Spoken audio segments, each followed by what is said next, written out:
My dad snapped, "Stay away from my retirement dinner. You'll ruin the mood." I answered, "Fine. Then handle the bill without me." My brother sent laughing emojis. All night, by sunrise, Mom was calling me, crying. The restaurant manager called me at 9:47 p.m. Not my father, not my brother, not my mother. The restaurant. She said, "Mr. Kareem, there seems to be a misunderstanding about tonight's event. The gentleman here says you're handling the bill?" I was sitting on my couch in sweatpants, eating leftover pasta, watching a movie I'd already seen twice. I said, "I'm not involved in tonight's event. You'll need to speak with the host. His name is on the reservation." There was a pause, a long one.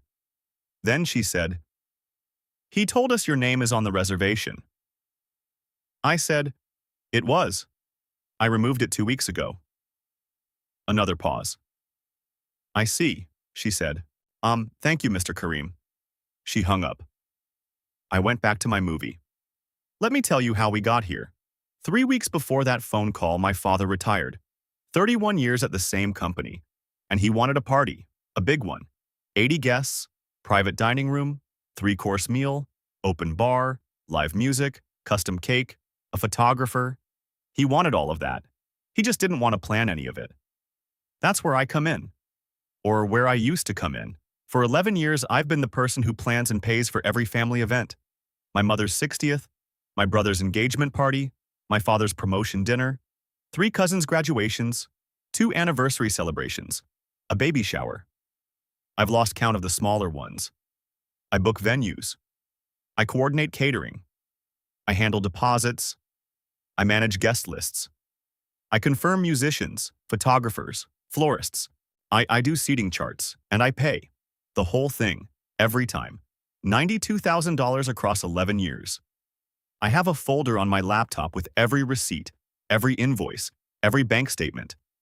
Not because I was building a case, because my family has a way of forgetting things that cost me, and I needed one place where the truth stayed the truth. $92,000, 0 reimbursements, 0 thank yous, not once, not in a speech, not in a text, not in passing. They'd walk into a venue I booked, sit at a table I arranged, eat food from a menu I tasted 3 times, listen to music from a band I auditioned, take photos with a photographer I hired. And at the end of the night, they'd hug each other, say what a beautiful evening it was, post about it online, and go home. And I'd stay behind, settle the bill, tip the staff. I confirm the cleanup, drive home alone at midnight wondering why a celebration I built for other people always ended with me sitting in an empty parking lot. So when my father announced his retirement, I started planning. 3 months out. I called the restaurant, the same one I'd used for 3 previous events. The manager, Clara, knew my voice, my card, how I work. I put down the deposit, gave my credit card for the guarantee, and coordinated everything. Menu, seating, music, cake, 3 months of calls, emails, tastings, and confirmations. Then, 11 days before the dinner, my father called me. He didn't ask how planning was going. He said, "Ethan, I've been thinking. I don't want you at the dinner." I was in my kitchen when he said it, holding a spatula, cooking eggs. The pan was still sizzling, and I turned the burner off and stood there. "You have a way of making things tense," he said. "People walk on eggshells around you. This is supposed to be a happy night. I've earned this, and I don't want the mood ruined." I let that sit. "It's nothing personal," he said. "I just think it's better for everyone." I said, "Who's going to handle the event then? The deposit's in my name. The card's in my name. The reservation, the vendors, the seating, the caterer, the photographer. All of it's in my name." He paused. Like this hadn't occurred to him. Like the entire machinery of his celebration was something that had always just existed, the way electricity exists when you flip a switch. He didn't know where it came from. He just expected it to be there. "I'm sure it'll sort itself out," he said. "Fine, I'll then handle the bill without me." He said, "Don't be dramatic, Ethan. That's exactly what I'm talking about." And he hung up. The eggs were cold by then. I scraped them into the trash and stood at the sink for a while, running water over a pan that didn't need washing because I needed my hands to be doing something while my brain processed the fact that my father just uninvited me from an event I had spent 3 months building for him.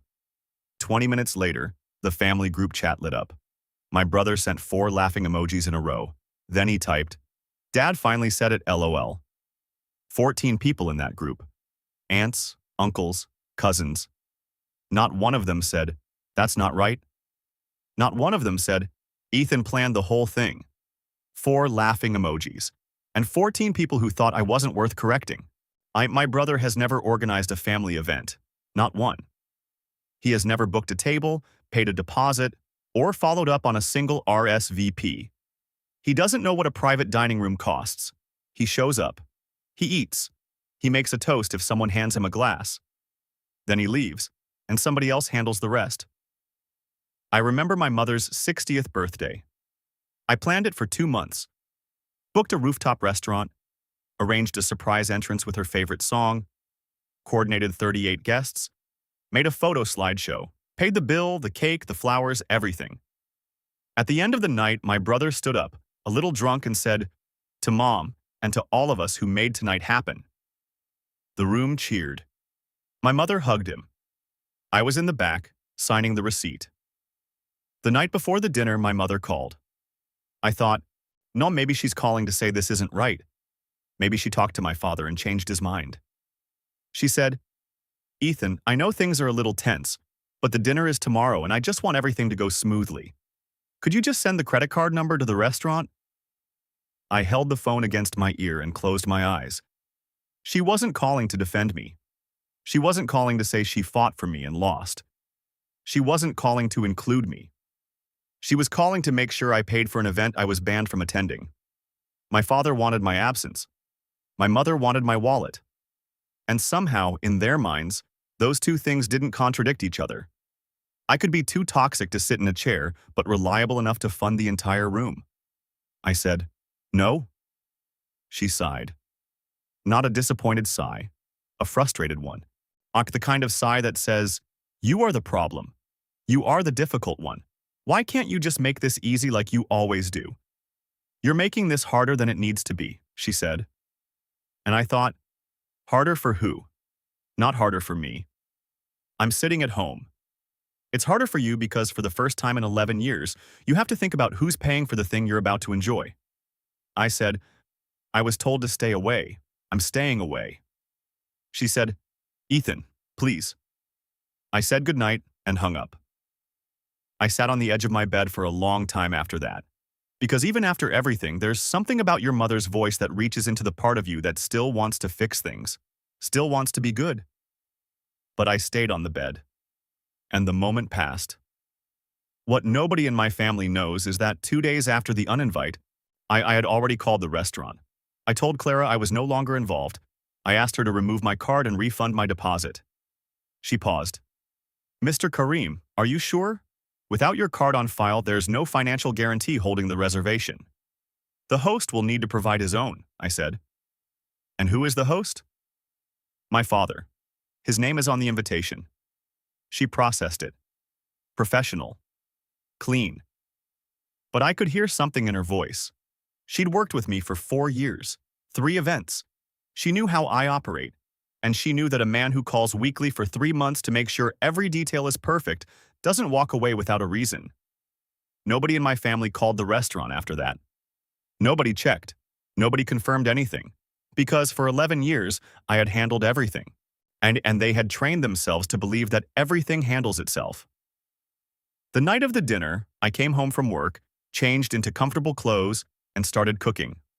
Rice, grilled chicken, a simple salad. I put on a movie, something I'd already seen. My phone was on the kitchen counter, face down. I'm going to be honest. I almost went. Around 6:30, I walked to my closet, pulled out a dress shirt, held it in front of the mirror, looked at myself holding it. The guy who always shows up, always fixes it, always makes the call. I thought about driving to the restaurant, walking in, sitting down somewhere in the back maybe.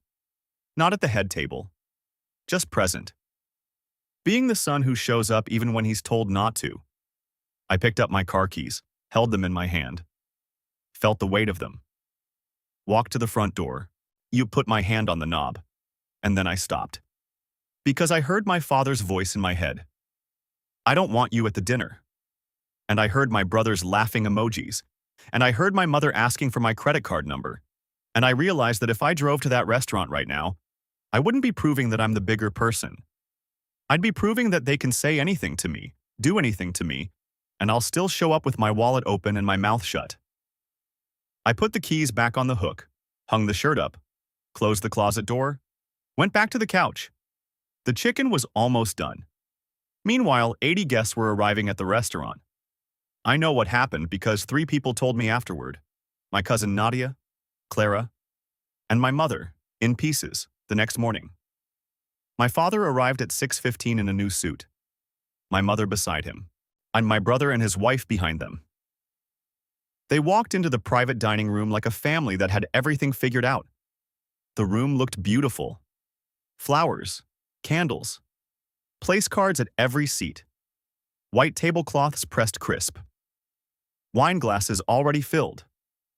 The lighting was set to warm amber, the way I'd requested. The centerpieces were exactly the arrangement I'd picked in a tasting meeting 8 weeks ago. The playlist humming through the speakers was one I'd built. The photographer was already circling the room, the one I'd booked 4 months in advance because he's the only one Clara's team recommends for private events. Everything in that room was me. My taste, my planning, my money, my 3 months of phone calls and emails and confirmations. My father looked around and said to my mother, "See, this is how it should be. No tension. I know drama." He said that standing in the middle of a room that only existed because of the sun he just kicked out of it. My seat had a new place card. Ray, my father's golf buddy. He arrived in a sports coat, shook my father's hand, and sat down in my chair like he'd always been part of the plan. He brought a bottle of wine. He didn't know the wine list I'd already selected. He didn't know the seating chart I'd spent a week building. He didn't know that the chair he was sitting in had a different name on it until 11 days ago. He just sat down. Comfortable. Easy. The way people sit in places that were built for them by someone they'll never meet. When a cousin asked where I was, my father put on a concerned face. "Ethan's dealing with some personal stuff. We're giving him space." My mother nodded beside him. We're giving him time." They rewrote my absence into a kindness story. Several guests came up to my mother during appetizers. "Is Ethan okay?" She squeezed their hands. "He'll be fine. He just needs time." She was performing concern for a crisis that didn't exist in a room built by the son she was concerned about. Then my father stood up to give his retirement speech. He talked about 31 years, the projects, the promotions, the colleagues. Then he started thanking people. His boss, his secretary, 2 college friends, his golf buddy Ray, who he called a brother to me for 20 years. He raised his glass to Ray. Ray stood up and gave a small bow. The room clapped. He thanked my mother for her patience. He thanked my brother for always keeping things light, always keeping the family fun. My brother grinned and raised his glass. 14 people thanked by name. My cousin Nadia counted later. The secretary who answered his phones got a mention. The golf buddy who brought a bottle of wine got a toast. The brother who has never organized a single event in his life got a laugh line and a raised glass. The man who organized the entire event. 3 months of planning. 11 years of funding every celebration this family has ever had. Not mentioned. Not once. Not by name. Not by reference. Not even as my other son. Not even as a passing and everyone else who helped. Nothing. A blank space where my name should have been, surrounded by 14 names that didn't earn their place at that table any more than I had earned my exclusion from it. The room clapped. Ray patted my father on the back. The evening moved to the main course. Back at my apartment, my phone buzzed for the first time around 8:30. "Mom," I let it ring. 8:44. "Brother," let it ring. 8:51. Text from my brother. "Bro, can you call the restaurant real quick, something about the bill?" I read it. Set the phone down. Pressed play. 9:12. 3 texts in a row. "Ethan, seriously call me." Ethan, please pick up. This isn't funny, man. The guilt tried. That trained reflex. That muscle memory of being the fixer. Just call. Just handle it. 5 minutes. It'll be over. I picked up my phone, thumb over the call button, then I put it back on the counter, face down. The guilt was still there. But something else was louder for the first time in 11 years. Not anger, not revenge, permission. Permission to let something fall that I didn't break. At the restaurant, the bill arrived, and the server placed the leather folder at the head of the table in front of my father. He opened it. $43,000. His mouth moved, but nothing came out. He closed the folder, opened it again, like the number might change if he looked twice. "Where's the card on file?" he asked the server. "There's no card on file, sir." "That's not right. My son set this up. There should be a card." "The card was removed 2 weeks ago, sir, and the deposit was refunded." The server said it calmly, professionally. But the table next to them had gone quiet. 2 women holding wine glasses, frozen mid-conversation, eyes sliding sideways toward the exchange. My father called Clara over. She walked to the table with the measured pace of someone who has dealt with difficult situations but was not expecting this particular one tonight. She explained. The original coordinator had withdrawn. The card was removed. The deposit was refunded. No one from the family had contacted the restaurant since. "So, who's paying for all this?" my father asked. His retirement speech voice was gone. This was the voice of a man standing at the edge of something he didn't plan for, reaching for a railing that isn't there. "That would be the host, sir," Clara said. My father reached for his wallet, put his card on the table. The server took it. The room was watching now. Not everyone, but enough. Guests at the nearest tables had stopped eating, forks resting on plates, napkins in laps. That particular kind of silence where people pretend not to notice what they're all staring at. The server came back, leaned down, spoke quietly, the way servers do when the news is bad and the room is full. I'm sorry, sir. It didn't go through. Would you like to try another?" My father's neck went red first, then his ears. He fumbled through his wallet. He only had the one card. My brother pushed his chair back. "I got it, Dad." He stood up, pulled out his card, and handed it over with the confidence of a man who has never in his life been told no by a card machine, because he's never tried to put $43,000 on one. The server walked away. My brother straightened his jacket, adjusted his cuffs. He looked around the room with a small smile, as if to say, "Handled." The server came back. Same lean, same quiet voice. "I'm sorry, sir. This one didn't go through either." My brother's smile collapsed. Not slowly, all at once, like a window breaking. He sat down, stared at the table. His wife put her hand on his arm and he didn't respond. My mother opened her purse, looked inside, closed it. She didn't even try. She knew what she carries. It wouldn't cover the dessert course. She looked at my father. My father looked at my brother. My brother looked at the tablecloth. And Ray, the golf buddy. The man sitting in my chair. The man who was toasted as a brother 20 minutes ago. He folded his napkin, placed it neatly beside his plate, said, "Excuse me, restroom," and walked out of the private dining room. He didn't come back for 20 minutes. When he did, he sat down, picked up his water glass, and studied the ice like it was the most interesting thing in the room. 80 guests. 3 family members huddled near the register, whispering, faces red, shoulders tight. The photographer had stopped taking photos, while the musician had stopped playing and was checking his phone. The whole room had that feeling, that specific energy of a celebration that has stopped being a celebration and become something everyone will talk about in the car on the way home. A guest at table 4 asked for his coat. Then another. Then a couple near the back stood up and began saying their goodbyes, hugging people quickly, not making eye contact with my father on their way out. The room was thinning. The candles were burning low. The beautiful centerpieces I designed 3 months ago sat on tables, surrounded by empty chairs and dirty glasses. My father stood near the register, jacket off now, sleeves pushed up, talking to Clara in a low voice. My mother stood behind him, arms crossed, staring at the floor. My brother sat alone at the head table, both hands flat on the tablecloth, not moving, not speaking, looking at his declined card sitting on the table like it had personally betrayed him. That's when Clara excused herself, walked to the back office, and called the only name in her file that she recognized. 9:47 p.m. You already know what I said. After Clara's call, my phone rang 6 more times in the next hour. Father, brother, mother, brother, father, mother. I didn't answer any of them. I sat on my couch in the dark. The movie credits had rolled and the screen had gone to the menu. The apartment was quiet except for the hum of the refrigerator and the occasional buzz of my phone vibrating in the drawer. I wasn't proving a point. I wasn't enjoying it. I wasn't sitting there with a glass of champagne celebrating their failure. I was doing something I hadn't done in 11 years. Nothing. No calls to return, no vendors to confirm, no bill to cover, no crisis to solve, no seating chart to fix, no family to hold together, just nothing. And it felt like setting down a bag I'd been carrying so long I forgot my arms were shaking. Like stepping off a treadmill that's been running for a decade and feeling the ground under your feet for the first time.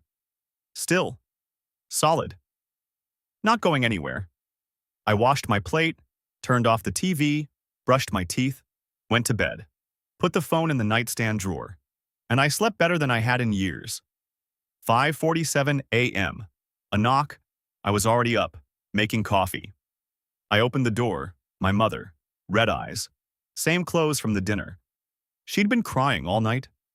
Behind her, my brother's car in the driveway. He was in the driver's seat, head back, tie crooked, eyes half closed.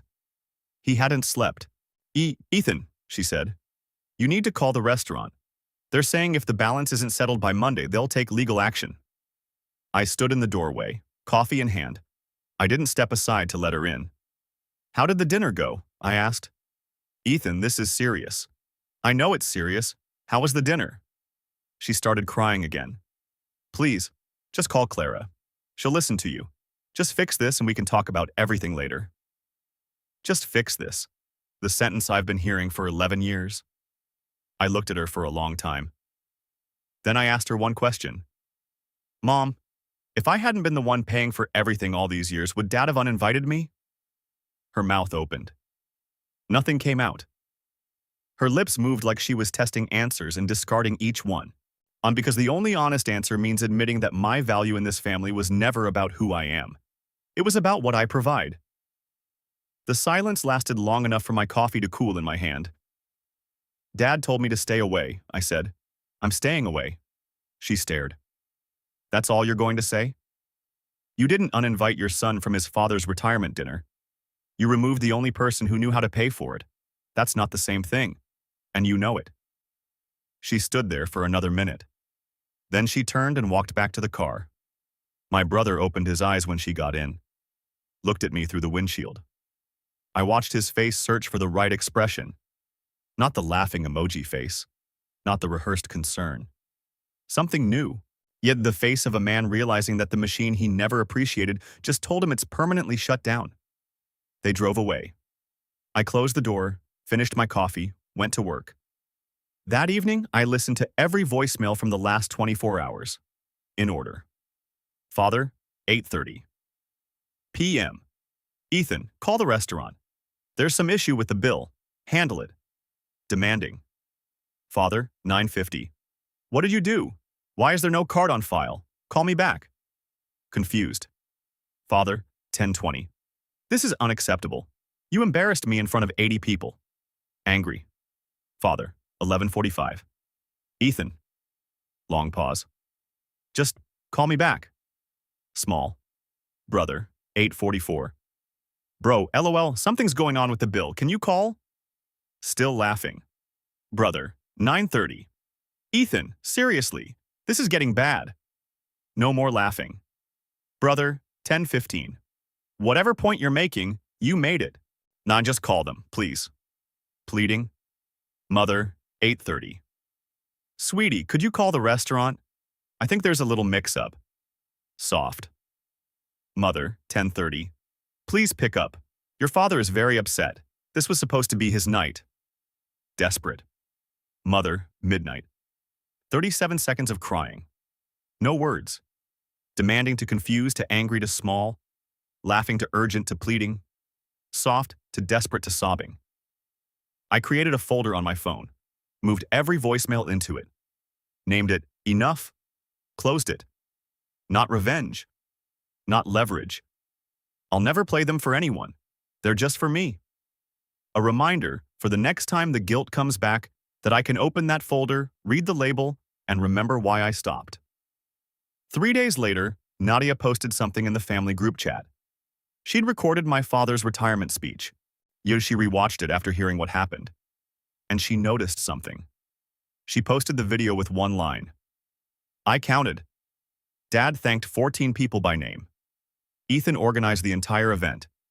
His name was never mentioned. Not once. For 6 hours, the only thing in the chat was Nadia's video thumbnail and dead silence. Then private messages started arriving. Cousins, aunts, an uncle I hadn't spoken to in a year. I didn't know you planned all of those events. Your father told us you were going through something. I believed him. I shouldn't have. That wasn't right, Ethan. I'm sorry. I read every message. I didn't reply to any of them. Not out of anger. Because I didn't need their apologies to know what happened. The folder had been on my laptop for 11 years. The truth was always there. Other people could just finally see it. In the weeks after, the family tried to go back to normal. My mother called twice. I answered once. She talked about the weather, a sale at some store. She didn't mention the dinner. She didn't apologize. She was testing if the old Ethan was back. I was polite. I was short. I didn't offer to plan anything. My brother texted once. We should grab lunch, bro. I didn't respond. My father didn't call at all. He was waiting for me to call first. He's still waiting. And slowly, in those weeks, small things started falling apart. Not big things. Small ones. My mother's dentist appointment that I used to schedule, the home insurance renewal that I used to handle, the quarterly pest control booking, the family's shared cloud storage that I set up and maintained. None of them critical on their own. But together, they formed a web of invisible tasks that I had been quietly managing for years. And one by one, they started dropping. Nobody mentioned it, but everybody noticed. Then, 3 months later, my mother's birthday arrived. Nobody called me to plan it. Not because they were respecting my space, because they were waiting for me to start. The way they've waited for 11 years. The way you wait for the lights to turn on without thinking about who pays the electric bill. Nobody booked a restaurant. Nobody ordered a cake. Nobody made a reservation or sent invitations. They gathered at my parents' house. I heard about it from Nadia. Paper plates. Takeout containers from 2 different places because nobody coordinated even that. No photographer, no flowers, no music. A store-bought cake still in the plastic box. I with my mother's name misspelled on the frosting. My father sat at the head of the table, chewing quietly. No toast. There was nothing to toast with. The wine was screw cap from a gas station. He looked smaller somehow. Not physically. But the man who stood in a private dining room 3 months ago thanking 14 people by name, who told 80 guests this was how a celebration should feel, was now sitting in his own kitchen with a paper plate and a plastic fork. And the distance between those 2 rooms was measured in exactly 1 missing son. My brother sat across from him, scrolling his phone between bites, not looking at anyone. His wife picked at her food and kept glancing at the door. My mother sat at the end of the table, trying to smile, trying to make conversation, glancing every few minutes at one spot. My chair. Mom, the same chair that Ray the golf buddy had occupied 3 months ago, where he sat in my seat and received a toast meant for a brother. That chair was empty now. Nobody sat in it. Not because they were saving it, because nobody wanted to be the one to fill it. The gap had become permanent, an absence that nobody mentioned and nobody could ignore. The food got cold before they finished. The evening ended early. The paper plates and takeout containers sat on the table afterward, greasy and half open, because nobody was sure whose job it was to clean up. It had always been mine. The machine stopped. And the family that never noticed it running is still sitting in the quiet it left behind. If someone uninvited you from the event you planned and paid for, would you let it collapse on its own? Or would you still show up and save it? And what does your answer say about you?